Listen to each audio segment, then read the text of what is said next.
And then I always kind of thought, oh, future me will thank me. Future me looks back on previous me and says, thank you.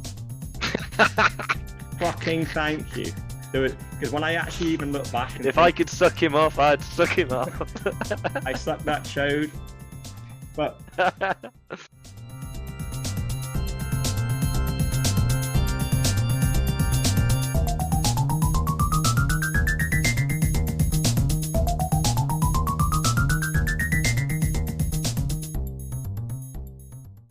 okay, welcome to the Bitcoin Bros podcast, featuring two Bitcoin brothers who are going to chat Bitcoin, life, and everything in between. I'm the big bro Gaz, and I know everything. I'm the little bro Tom, who doesn't know everything. But what I do know is that this is not financial advice. However, buy Bitcoin or have fun staying poor. Welcome to the show. And in the words of Chode. Jamie Redknapp, roll the subtitles. No, that's at the end of the show. We're starting the show. Oh, damn it. I'm always getting And I'm pretty sure you said chode, not show. See, that's you're the still one bit thinking about last night. Welcome to the chode. Welcome to the chode. You're gonna have a great time, wifey. What you do with that? I don't think there's a lot you can do with it, to be honest. Yeah, we managed to produce two kids out of that chode. I don't know how. Two good-looking kids as well. Yeah. No, we don't know yet. No, that's true. Yeah. All kids are cute. It's once they turn 15, they become monsters. Indeed. So yeah, it's been a few weeks since our last pod, and it's been quite a lot happened since those. Probably was it 3 weeks. We've seen, I think when we last were talking, it was probably all-time highs at like 48, 49k, wasn't it? And I know there's been quite a lot of conversations around, is this going to be the next super cycle, or is this going to be the first super cycle, or is it going to follow in the footsteps of previous years? And there's quite a lot of debate about it, and I know we've discussed it, so I thought it'd be worth, let's have a little chat about it now. A super cycle would be one that just keeps creeping up and up and up and up, and we will not see the massive crash that we did in 2017. I can't really talk about the years before, but from the graphs you can see it's happened in the previous cycles as well. So if we were to follow the model that's been going on in the previous years, we'd probably go up to, I don't know, 150, 200, 250k, and then crash down probably back to 40k. And that's the sort of thing that we were expecting. There was a lot of discussion about just the creeping, so it'd be going up, dropping it, like go up 20%, drop down to 10%, slowly just take a staggering move up. And I know, I can't quite remember what your stance on this was, but I know when we discussed this, obviously looking back now, it is more pointing towards we're not in a super cycle, because it was a hell of a crash. Or less than a week ago, it was like a 40% drop, wasn't it, or something stupid? So a lot of money. 25% drop. However, if you do look back on previous years and you zoom in a little bit, you can see that as it was going up to the massive superstorm into the clouds, it was doing 30% dropbacks, probably 8 or 9 times. And I think we've seen this happen 3 or 4 times this cycle, haven't we? Where you get a bit complacent, you think, oh, here we go, this is it. And then next night, Bitcoin doesn't follow the rules, as I think we've all learned, haven't we?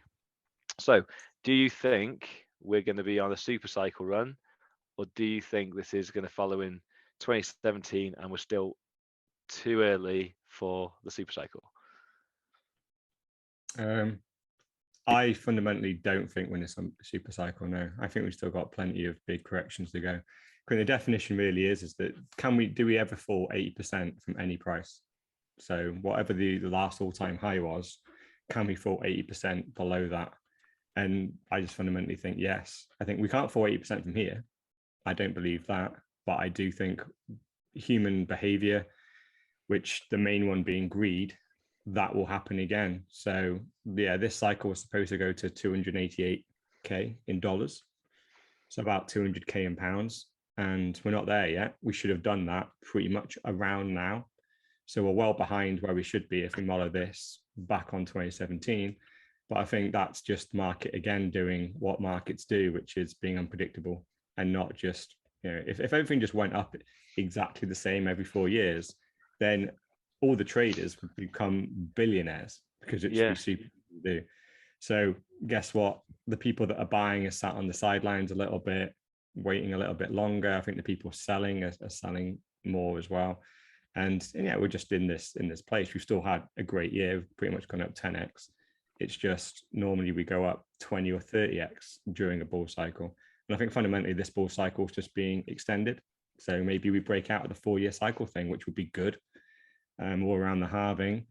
But yeah, I still think we can go 80% down. I just think, as scary as that will sound, I think we go 80% down, probably from about 250 to 300. And then we come back down to 50 to 60. And then from there, we then, but that will be an extended period of time. That's another thing to bear in mind. These 80% drawdowns don't happen in a week. The last one from 2017 pretty much took 2.5 years to do. It's a very slow bleed. It's really painful. Bear markets are designed literally like survival of the fittest, to go, how much do you believe in that thing you're holding? Because if it just went down 80% in one day, that's one hit. But Bitcoin won't do that to you. It'll go down in a bear market 25% today, then just stay level, go up 10%, and then 6 months time, dump another 25, then just stay level for a bit, have a little bit of a 10% gain, then 30% down. And that's what happened between 2017 or the end of 2017, like literally almost Christmas Day, all the way virtually to March 2020, which was the dip. So that's 3 years, right? 3 and a bit years. And then from March 2020, we just went from pretty much 4K in dollars all the way to 70K over the space of a year. So bull markets happen fast because lots of greed, lots of FOMO. Bear markets last much longer because it basically just breaks you down, and it really tries to prove, are you a hodler of Bitcoin?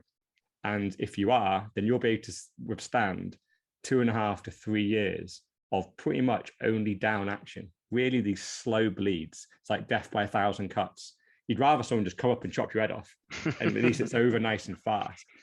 But these slow bleeds, where someone just walks in every 6 months and stabs you in the leg again, you're like, God damn it! Like if you do that every 6 months, I'll be dead in 3 years. It's like, yeah, that's the whole point. That's almost what a bear market is. Yeah, I remember that. Be the thing. You work so hard. It's like, I remember the days of when it was going down from, what was it, 14K, wasn't it? It was going down in pounds, and it dropped to like 8 quite quick, and then it went back to 9, and you're thinking, oh, here we go, it's going to go shooting through the roof again, and then it just drops over a couple of weeks. It stays around there. You're just waiting for it to creep up, and it just drops 3K, so it goes down to like 6. Then it works its way back up 7, 7.5. You're thinking, oh, it's going to go up to 9. Boom, down to 5. And like you say, you try so hard and you work so hard to get up, and then boom, you're back down again. And you're absolutely right. Focusing on price is a waste of time, right? It really is a waste of time. Focusing on price is such a waste of energy. You just buy an asset and hold it for a 5-10 year period in your mind. Once you do that, Bitcoin only goes up. And if you follow, one of my podcast members from the 4Bs, Senevaluk, that is the best strategy with Bitcoin. It's just to stack sats and not look at the price. Because if you just periodically look back in every couple of years, you're going to be very happy. But if you're checking in every day or 50 times a day, then every single price action downwards emotionally drains you. And it's just not healthy. That really, there's different stats to look at, like how many people are doing transactions on Bitcoin, how many companies have put it on the balance sheet, how many users have an individual wallet, how many accounts do Coinbase have. All these metrics are going up exponentially. So the adoption of Bitcoin is continuing at an alarmingly fast rate. That's all that really matters. So the capital is going to be flowing in. We're converting millions of new Bitcoiners every single month.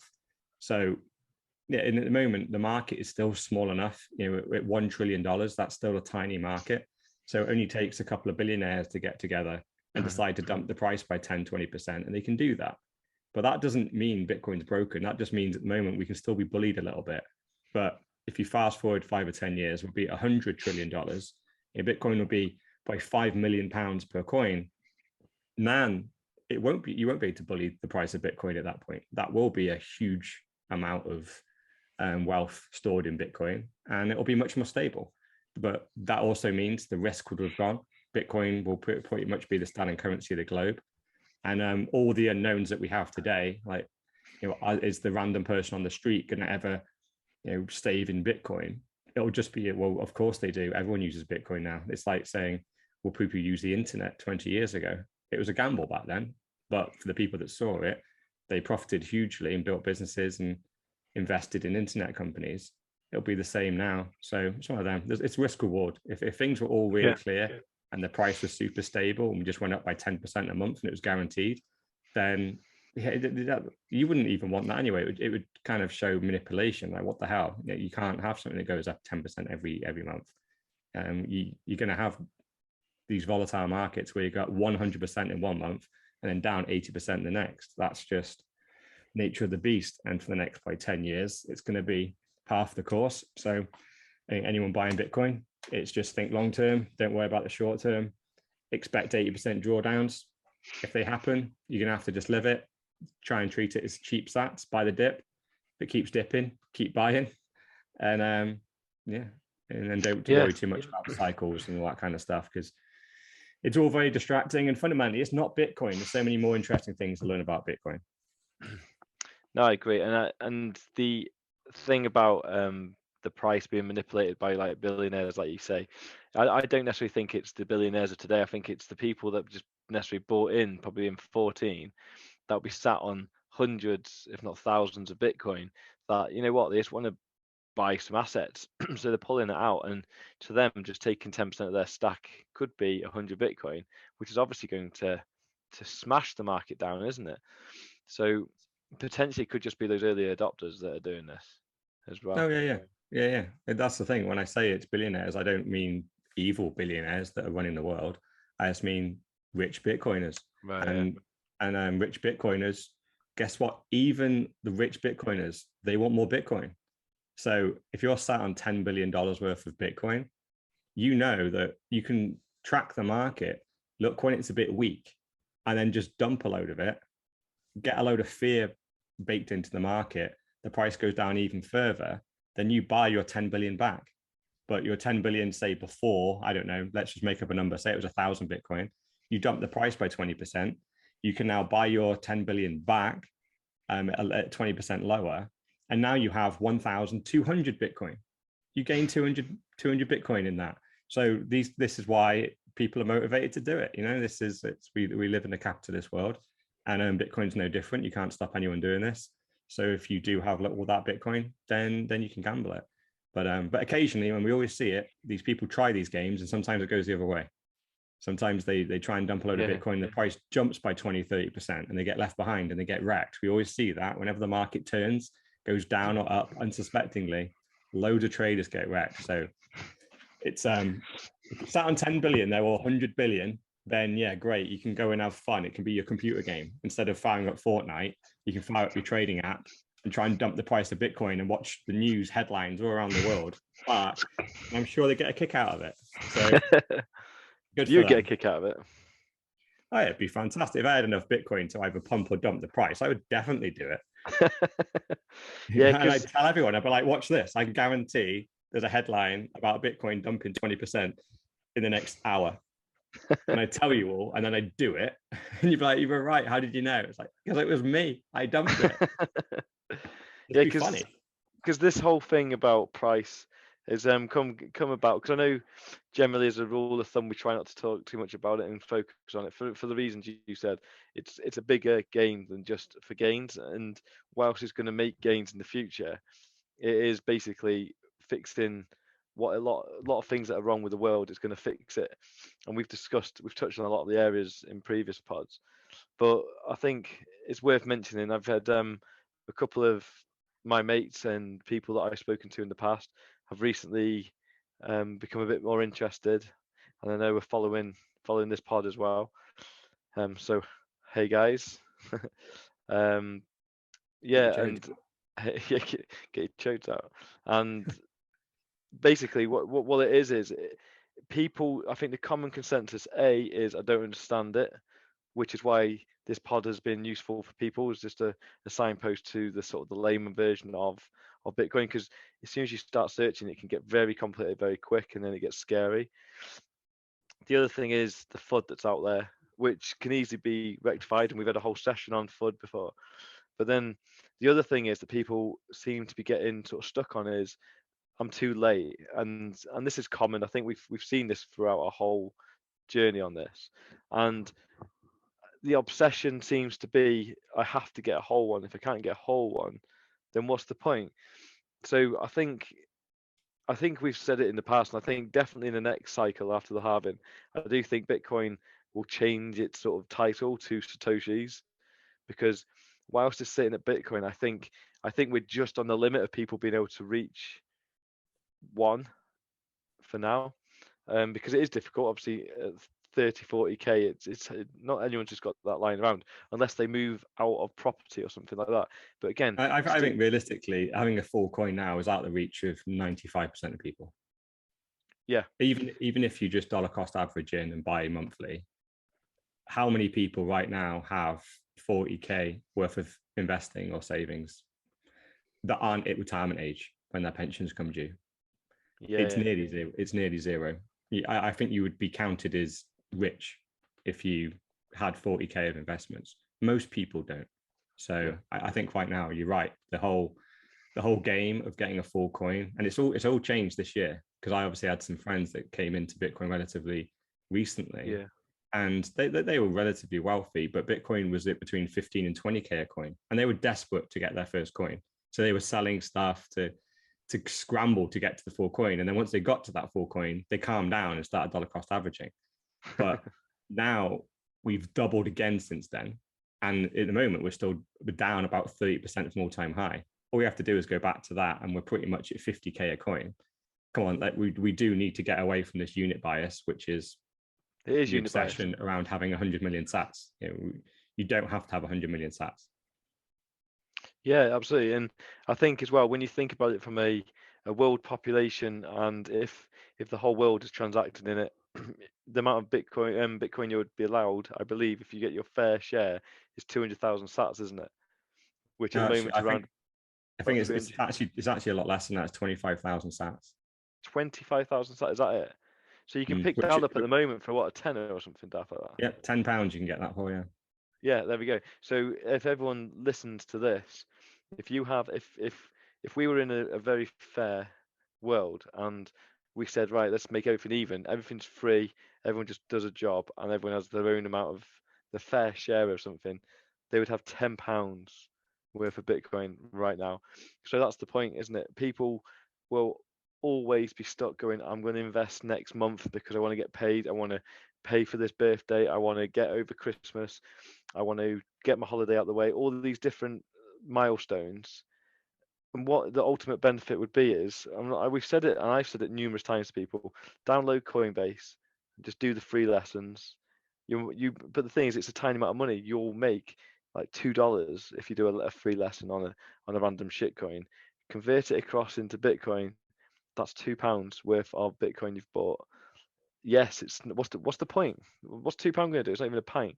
However, if you think long term, and that's getting you trained into the mindset of not thinking about today, thinking about 10 years time, that £2, I'd love to do a pod in 2031 if I'm still alive, if we haven't died in our jet skis, and see what that $2 in 2021 would look like now. And I can almost guarantee you it would be thousands of pounds. Well, it wouldn't be pounds, it would be probably like 7,000 sats. It'll probably look like because that's all it will be. But that's the point. It'll be just insane looking back, and it's having that mindset and getting off zero. And I know you've said it to many people as well, and it's your buzz line, isn't it? Don't think about a whole Bitcoin, just get off zero. Like, that's step one. Step two will be DCA in, dollar cost average in, and that's just 20 quid, 30 quid, whatever you can afford to not have. And then when the next stage is when you start looking at things like your car that's sat on outside that you want to upgrade because it's 3 years old and it's time for a new one because you're a bit bored of the color. And then you don't do that. You then sell that car and then you get yourself a cheap runaround and you put the excess cash into Bitcoin, or you go, for a few years, I walk to work or I bike to work, and you actually get rid of one of your cars and you don't have two cars sat on your drive, and that's where you'll get your free money, and that is ultimately free money. You also stop wasting money on buying bigger dining room tables. Just don't do it for a bit. You know what? That dining room table is probably going to cost you a house in the future. Like, that's the stress of this is looking at it from that side of things. Little and often, stuff you don't notice.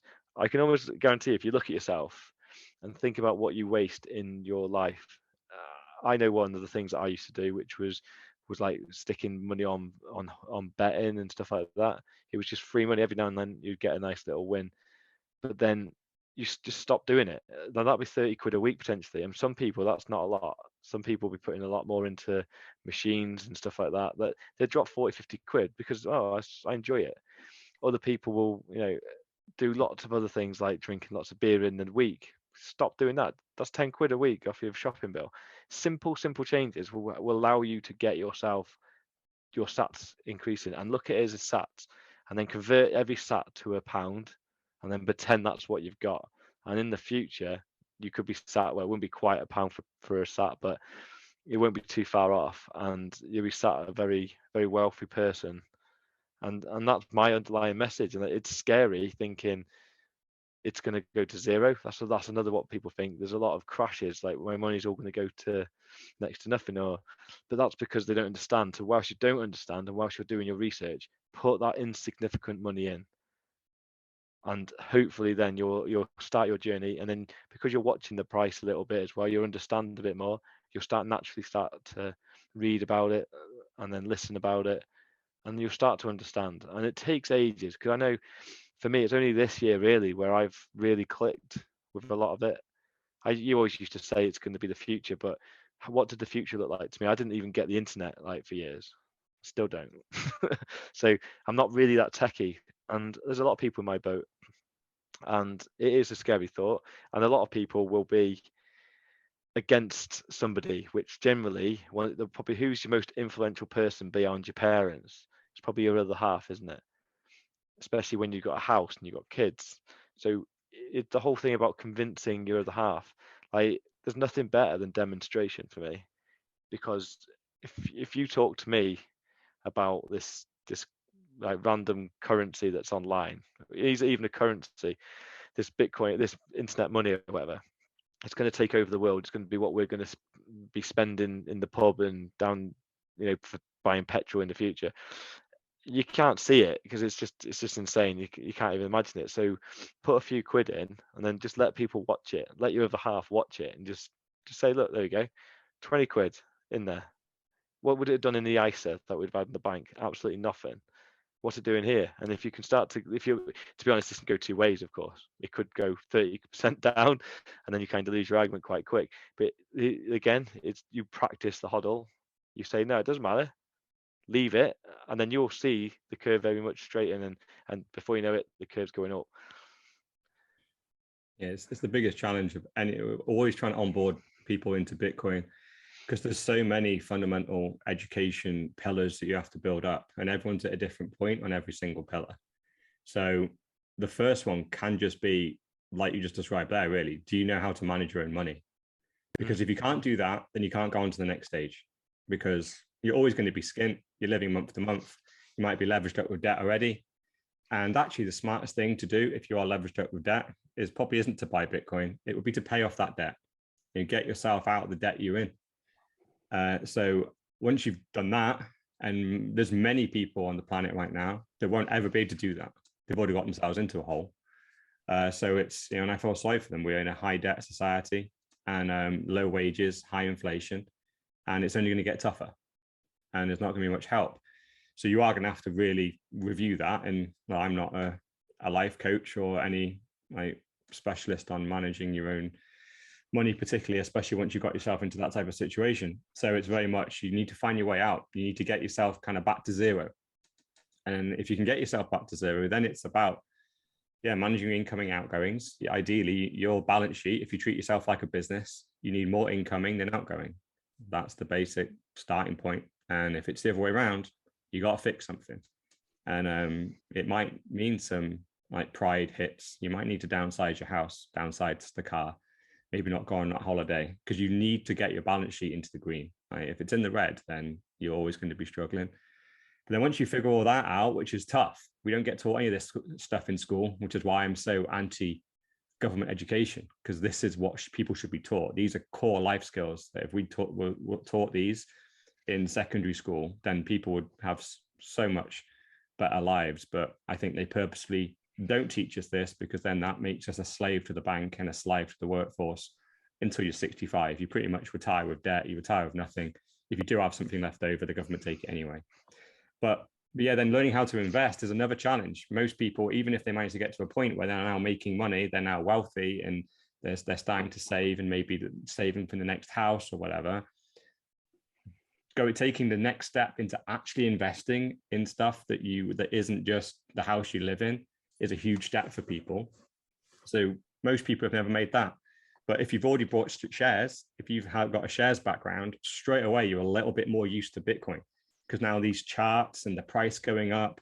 I remember I still get asked a question, when I go onto the exchange and I sell Bitcoin, like, who's buying it? I don't get it. And it's just, they don't understand that it's just a very big kind of version of eBay where everyone's listing their Bitcoin. Some people are buying, some people are selling, and there's just a company in the middle. That's it. And if you've ever traded a stock or bought and sold a stock, you already understand that. But if you've never done it, then it just doesn't make any sense. You've then got the whole, they walk into the shitcoin casino and Bitcoin's there in the middle, but there's a load of shitcoin sellers shouting at you as you walk in. So it's very hard to not get distracted by those. And then for you to actually understand Bitcoin, you need to understand politics, the economy. You need to be pretty good technically. You need to understand human behavior, a lot of history. All this mashed together, you need to be pretty competent at all those things. And only after you've managed to master those things, will your conviction be 100% into Bitcoin and you will ready to go all in. Until that point, you won't be able to do it. Your body will not let you. You'll just always be thinking that you're making a mistake, and that hard-earned money that you've made is going to go up in smoke on some type of risky investment that you're doing. But once you realize that this is not just an investment, this is the evolution of money, only happens every 500 years.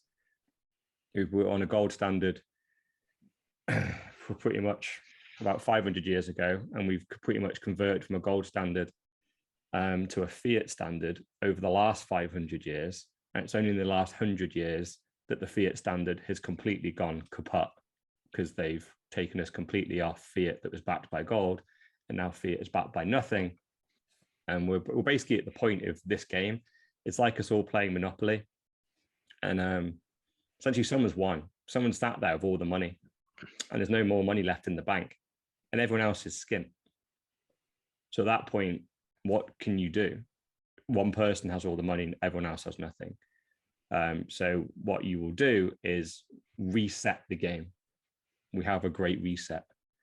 And that the person that has everything decides to be nice and go, you know what, I kind of want you still playing, because you've refused to play now. You're literally becoming, it's no fun. Like, if no one's going to play, I need you to play. So at the moment, that's where we are in the fiat system. I think we're getting to the point where it's nearly not worth people going to work. And I think that's why people are so happy to sit at home and do nothing. So what they're looking to do is do a great reset, which essentially then will mean that one person has all the money and you get handouts. It's basically enough for you to come back to the board to carry on playing. You have no chance of winning, but you can play. And there's an illusion of maybe you'll beat me. You won't. I've literally got all the money, and the only money you have, I hand out. But that's where we are. So you don't want to be, this is like literally going back to episode 1, right, with the Titanic and the lifeboats. We're on the lifeboats, we're sailing away. You're sat there holding your fiat currency going, I think everything's fine because the captain tells me it's fine. It's not. Yeah. No. It's interesting. When you break it down, there's a lot of parts, and I think the obvious thing people are going to do once they get into the space of looking to invest is go shitcoins, because they're affordable and they're going to find the next Bitcoin, and that will be the mentality that will ruin a lot of people as well. So that'll help them a bit further on their way down as well, a bit quicker. So probably will put in a bit of money. But then this is interesting. Whenever you say affordable, it purely all that means is that's unit bias playing in, right? That's purely. Sorry, yeah, of course it is. It's the mentality of getting a whole one. So if you see, it's like that's the genius of Dogecoin. Instead of having 21 million, they created, I think, 100 billion. So just the unit bias now is, if Dogecoin ever gets to $1, then that basically it will be double the size that Bitcoin is right now. But it never will. Like, so you're still buying an asset, and you still should be looking at the potential returns, not market cap. how many. Yes. You can have 1 million Doge and it will still go to zero, and you could have 10,000 sats and that will appreciate by 100 times. That which was the better buy there? Which one was more affordable? It's like essentially every investment you ever do is an amount of money. It's always, this is the illusion, right? It's like me saying, I can only afford one share of Apple, but I can get 10,000 shares of Orange, right? You go, well, yeah, but Orange isn't Apple, is it? So it doesn't matter. Like, how much are you investing? I'm going to invest £500, right? So you're gambling the £500 on either Apple or Orange as a company. Doesn't matter how many shares you get, whether it's 1 or 1,000. If the share prices of those two companies go up by 10%, you still make 10% on your 500. You make £50. It doesn't matter how many shares you have. It just matters how much fiat you converted at the time, and then the percent gains. So is it unit bias then, or is it greed? And I think some element of that is greed, because you're absolutely right. I don't really want to buy Tesla shares because it's £1,000 a share. We're only be able to get a tenth of a share, whereas I could buy a whole Apple share. But you know that Tesla could hit way higher because it could be the future of cars. Whereas, Apple is all probably as big as it can be because it's already got basically the world captured, hasn't it? It's only going to maintain growth. It might steadily increase by 10% over a number of years, but it's unlikely it's going to go 100x, because what else can it really achieve unless it starts building, I don't know, TVs as well. Well, it does do TVs. I don't know, something else like. But then again, who knows what we're going to start using in the future? They're going to be forefront of all that, aren't they? But yeah, it's I think it's an interesting concept as well about getting your life in stock as well at the beginning. Like, that's something I never really thought about. I've been fortunate that I've never gone down the route of jump into how I should be living. I'm mid-30s, whatever. I should now be able to have this car, and I should be dining in this place, and I should be having holidays here. Whereas I've just gone with what I like, and it's basically the same thing that I've liked for the last 10 years. So I was lucky in that regard. I didn't jump into a bigger house than I needed. I haven't kept moving house. I haven't got a car on PCPs and loans and stuff like that. Because if you did have all that, your monthly wage, which at the end of the day, before you get the big word, which is conviction, which is something I just want to come back to, you have to, for dollar cost average, it has to be out of your monthly income. It can't be savings, because if it's savings, it's not dispensable, if you like. Your savings, you're going to need to keep some fiat there, otherwise you're going to be dipping into your Bitcoin pot, which doesn't sort of come under the heading of hodl. So it's so important to have, like you said about the balance sheet, keeping it in the green. But the one thing I want to go back to is the conviction thing, which you said about. And I know that I think becoming a Bitcoiner and having conviction, they come hand in hand. You're not a Bitcoiner without conviction. And I definitely stand by that, because in 2019, I was doing on the Revolut, I was just doing a 1 times my spare change. And it's a great example of it. Whereas as soon as I jumped to 10 times the spare change, and then I started doing the dollar cost average, then if I'd only done that a year before, I'd be in a very different position right now, because it was at £2,000. But when it was at £2,000, I actually didn't really want to do anything with it, because I thought, okay, I've put that in. I'm just going to leave it like that for now. It's fine. It'll come back. Gaz says it's going to go to 250. It's fine. It'll come back. Well, I didn't believe you, clearly, because I'd have been stacking the shit out of it, wouldn't I? And I didn't. And I didn't never not believe it was going to happen.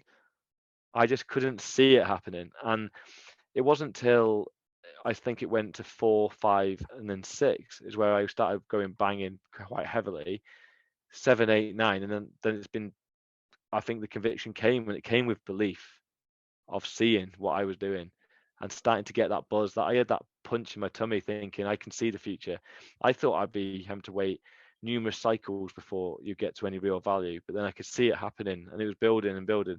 So guess what? It makes you get a bit more excited. You start genuinely cutting back on your life. It's easy to say, I won't go out this weekend. Like, that wasn't spent money. That's your own fault for doing it. It's cutting back on things that you were doing is key, and Yeah, getting but it's a extra. mindset, right? There's a mindset. Yeah. It's a well spoken about where poor people, or a poor person's mindset, is when you get paid each month, you do all your monthly spends, and whatever's left, you invest. A wealthy person's mindset is you get paid each month, you look at what investments you want to do, then you spend what's left. Yeah. It's just a very simple switcheroo. So it all depends. And if you're in, and most people have the mindset of, if I have money left over at the end of the month, I'll put some in. But it just never happens. I don't know why. It's like, it's about priorities. Like, what is your priority? Obviously, you need to pay your bills. Of course you do.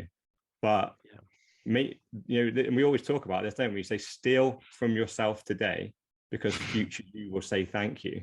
So that literally you need to start, you have to switch it around. And I've done this from a very young age. I don't know why it was built into me, but I just always wanted to get out of the game. I hated the rat race. And I just resented ever people assuming that I was going to be working till I'm 65. So from the age of 25, every single pay rise, I had the same mindset. All that, how much of that can I invest this month?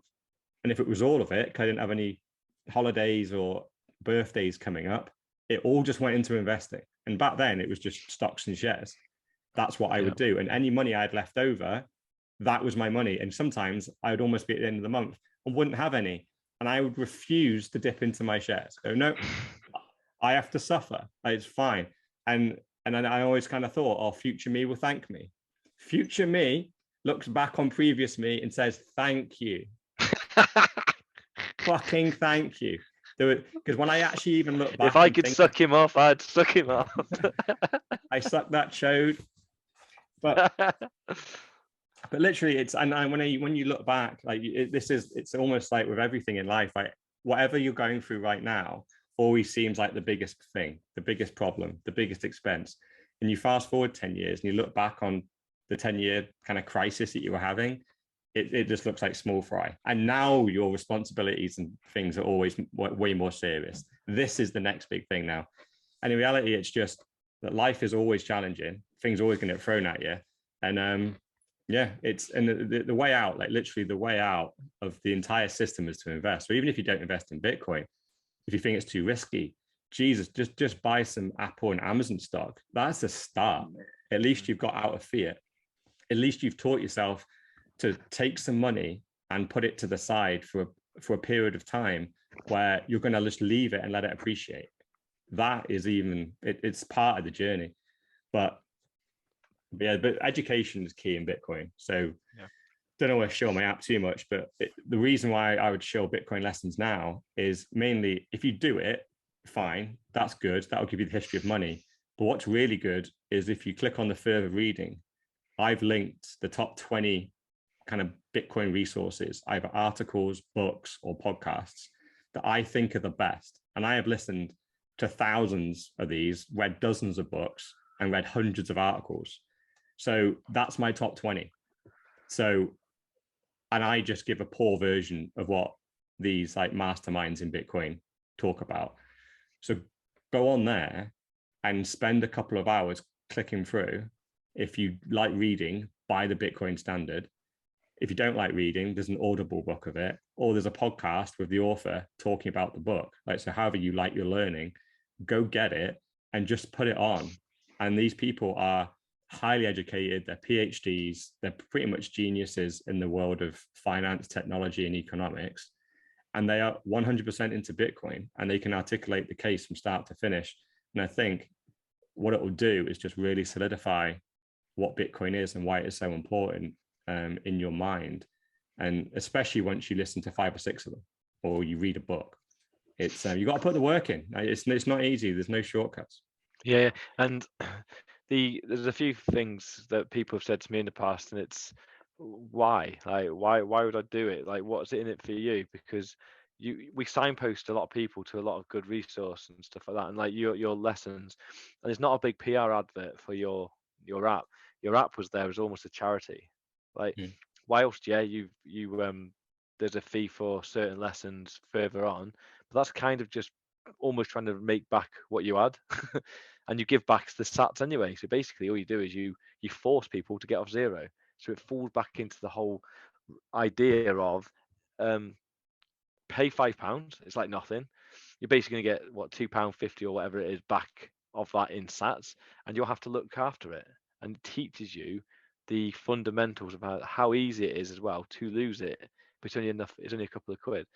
So people always think you're after something. Like, I know why you want me in this. The more I buy, the more you're going to make. It's like, no. I'm trying to be nice. I just don't want to be going out on my own when everyone else is poor. Like, you just want everyone to be joining the club with you, and you just try and give back. Like, I was fortunate I had you as like the master to lead me when I didn't believe, and I just followed because I believed that you obviously weren't doing too bad with yourself. Not many other people have got that. I'd probably go as far as saying no one has that. It's why we talk about the whole Titanic. It's a great analogy, because it's like saying, why are you in the lifeboat shouting back at me? What have you got to gain? You go, well, I gain you. Like, you get on the lifeboat with me. But don't get on it if you don't want to.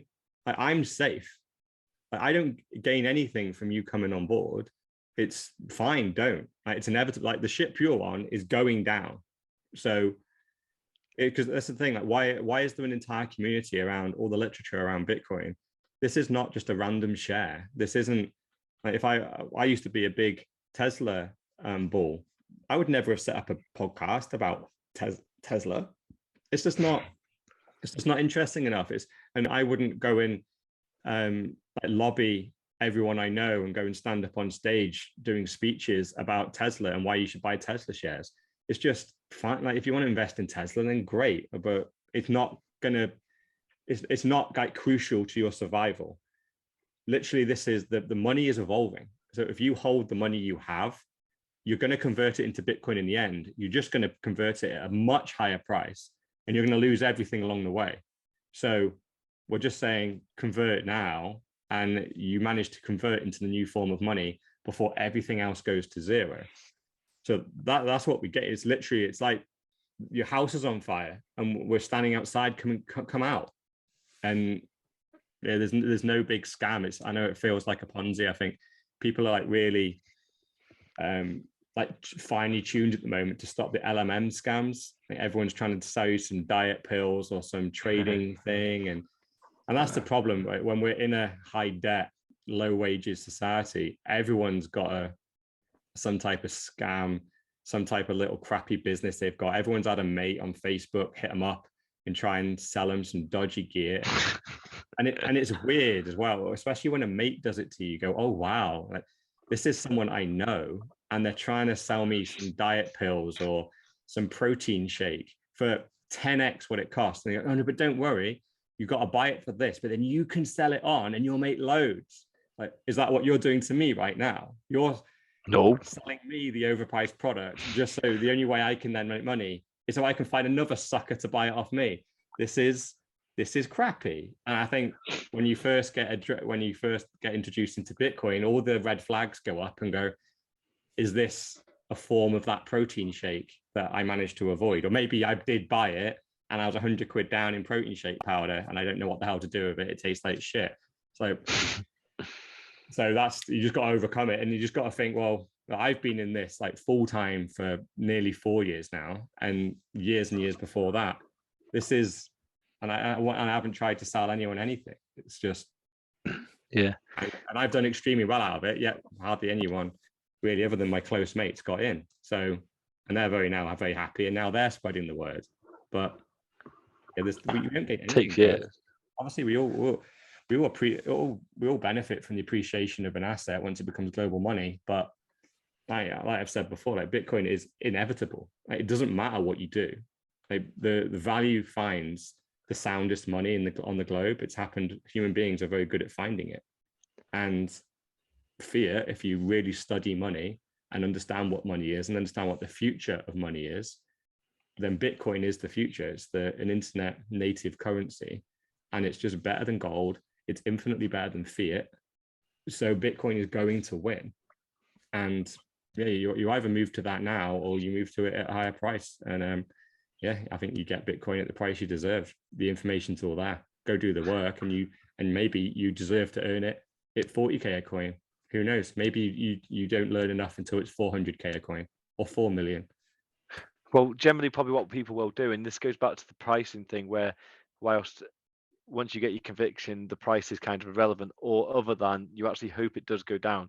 Because I know I actually quite like it, especially when it gets to the end of a month. I think, yes, have a dip. But then, because to me, we all have our price, we all have our mind about how to get financially free, and that is a long way away if you think about it for us all. Well, apart from certain people that got in 4 years prior.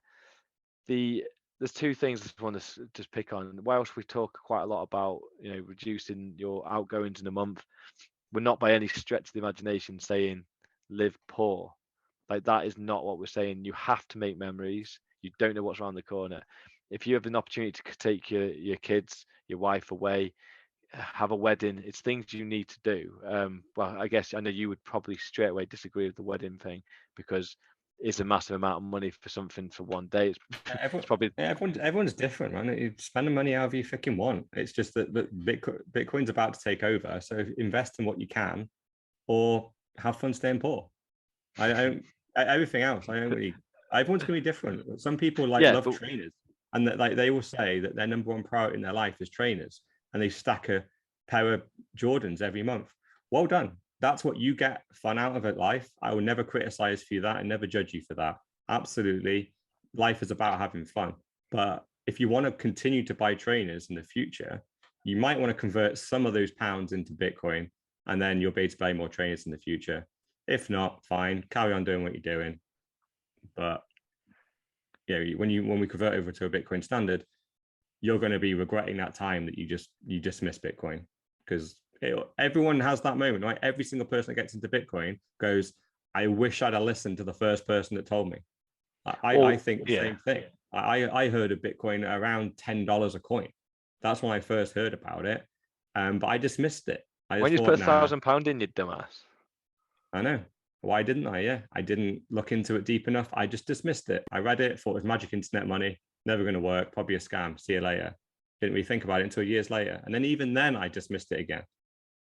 I just missed it twice, and it wasn't until years later that I actually saw a good video, and it just clicked a switch in my head, and suddenly I started digging into what is this money thing, and I realized money is a scam, and I went, oh my god, Bitcoin's the future, and I went all in.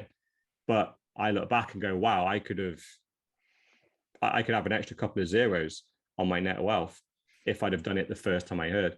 But every single person, other than freaking Satoshi and about 3 guys that helped him develop Bitcoin, they were the only ones that got it from step one. I think nearly everybody else has the story of, I wish I'd have done it 4 years before when I first heard about it.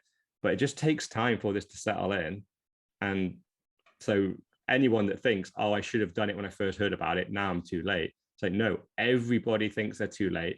Everybody heard about it 4 or 5 years earlier and did nothing, and you want to beat yourself up about it. The hardest thing to do is just to swallow your pride, accept the fact you were wrong, and buy in now. And it's really great feeling once you just accept the L and go, yeah, it's like the Chinese proverb, isn't it? When was the best time to plant an oak tree? It was 20 years ago. But when's the next best time to plant an oak tree?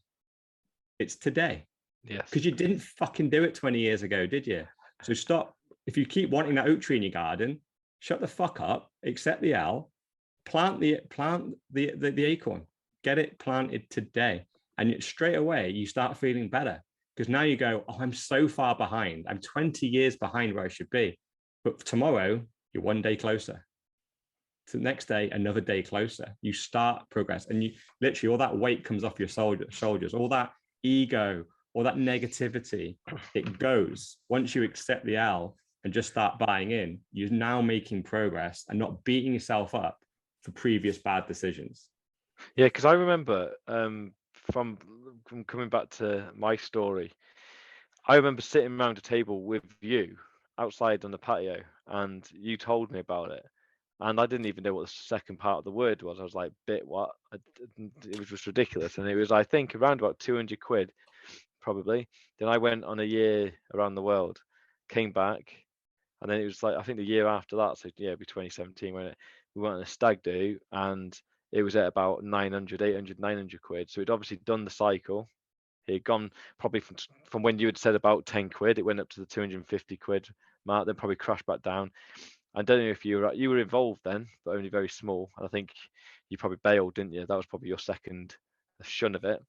And then I went through exactly what you just said about, I had the pride because I was enjoying watching your phone bing with all the updates. And in the space of like maybe a week or so, it went from less than £1,000 to 3,000. And I couldn't get once I clicked and thought, you know what, I want a piece of this, I couldn't get my money in quick enough. But that was exactly that. I knew exactly what you had in there, and I was thinking it's going to be impossible for me to get to that. But you know what? I'm not you. Don't matter what you've got. Just be great, be happy for you, and to concentrate on myself. And that was taking the swallowing that the pride, isn't it? And just thought, just get in, and now people are going to be doing it exactly the same. They see that people came in at 3,000 or 2,000 or 4,000 pounds, and they'll be thinking, well, that was you're clearly, if you put the same amount of money as I put in now back then, you have 10 times the money. Well, yeah, but you know what? Exactly like your oak tree thing. If it's 40k now, it's going to be 400k in 10 years or whatever. That's still exactly that money. It's the same increase. So it is just swallowing your pride. And what I reckon generally most people will do is they see it now, and then they'll probably buy in about 80 or 90k because Yeah, that will it take them makes me that long. laugh about this whole concept of fairness as well, because we grew up in an era where house prices had 10x. I see a little bit of moaning about house prices, but I see everybody buying them. Everybody. And who you're buying them off? You're buying them off boomers that brought them for 10x lower. Yeah. So you're buying like a £500,000 house that he bought for 50k, say 40, 50 years ago. Everyone seems to be fine with that. And it's just one of those where you just go, yeah, well, it's the price went up, but do you know what it is though? It's excitement, isn't it? How many people do you see on social media with their keys going, look, I've just got my first house? Basically, what I've just done is I've put 35 years worth of my wages into this, and I still probably won't even own it. Like that is ultimately what it is. But then when people life, yeah, congratulations. But then the people that have got a house that are upgrading will only see the benefit in the inflation on their house. They won't see the inflation on the next house because it's an upgrade. Of course, you spend more money on the upgrade. But I've made 50k on my house, and that's what people will think, won't it? Yeah, but the house you're going into has also made the 50k, which actually, because their house is worth more, is 70k. So you're 20k down. But you don't see that. I managed to stop a couple of my mates stopping telling me how much money they're making on their houses, because now they understand that all the houses went up. That's just a reflection of actually, every percent that your house went up, that probably means your wages went down by that much. You still celebrating? No, they don't tell me anymore, because they realize, number one, it's a false metric. That's just house prices is a very good show of inflation, and your house has not gone up. The value of money has gone down. So for your house to be worth the same, it has to be worth no better, is it? In order for your house, like my house, I was quite in a fortunate position. I bought when it was a building site. So as the years went on for the first 3 years, it did genuinely go up in price because the housing estate became better. The area was getting more built up. But you think this. You just underestimate inflation. Did it go up more than 20% a year? It's what, sorry? Did it go up more than 20% a year? No. No, it didn't. There you go. It's inflation. You're just lying to yourself. It's just one of those. Like, no. It's because they built a supermarket over there. Magically now, everybody has extra 50 grand to buy the same house. No, they don't. That 50 grand just isn't worth anything. It's just bundled into the 200. It's the same lie everyone tells each other. Every single person I ever know that's bought a house is always bought in a booming area. Oh no, they built a new gym. They did the road. That's why I'm a genius. No, you're not a fucking genius. The value of money went down. Everybody's house. Why is it that even in really shitty, poor areas, their house price went up by 20% as well? They didn't have any freaking new estate being built behind them. They live in a shithole. No one wants to fucking live there. But the house price still went up by 20%. It's inflation, dickheads. Did I just put your 5p in you or something then? So I'm absolutely spot on with what I'm saying, by the way, because it was a building site, and obviously the houses that were inflation didn't. Why did you bought it? You bought it. I bought it. You just don't want to consider the fact that you bought a house on a building site for over market rate. And then the next house, which is bought in the next phase, which was literally months later, they were all 15 grand more expensive. And then the next phase was another 15 grand. And yeah, you could argue it's inflation, but that would be like that's about 5%. 5% every 6 months. That's inflation.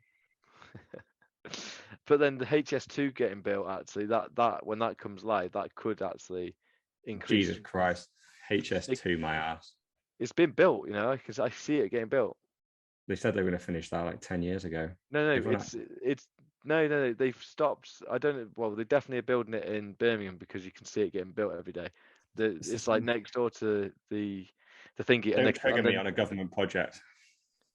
It's don't trigger. It's getting built though. You can see it. There's progress on it. I don't know when it's going to be great. Completed. They built a fucking train. Congratulations. We've all got trains. But it's going to be a high speed one, isn't it?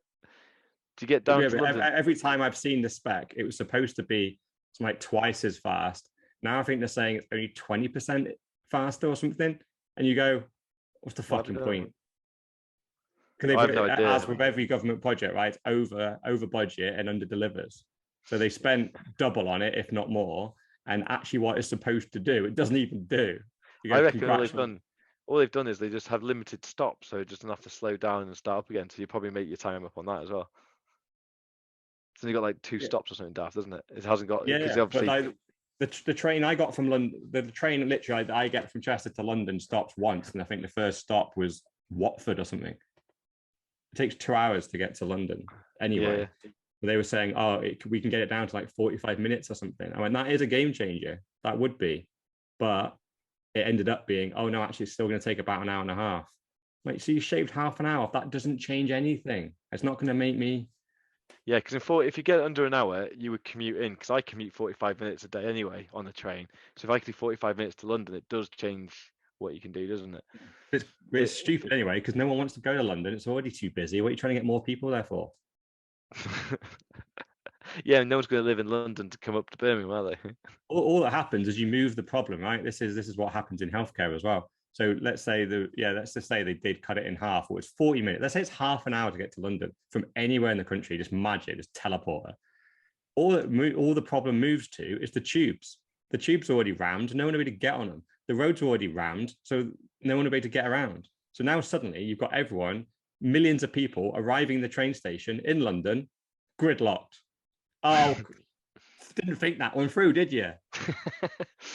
Fuck's sake. It literally it's like talking to a freaking toddler, right? When I listen to government projects. They literally, it's like they fix one part of the pipe, but all the rest of the pipe is rusty to fuck. And they're like, no, this is the important part. All right, mate. All right, fix that one part. Let's see it magically flow water through. It's still going to carry on pissing out in the next section. And like, maybe it won't. Yeah, maybe it just magically fixes itself. And in reality, what's happening is, why are you paying so much money to fix that part of the pipe? Oh, hold on.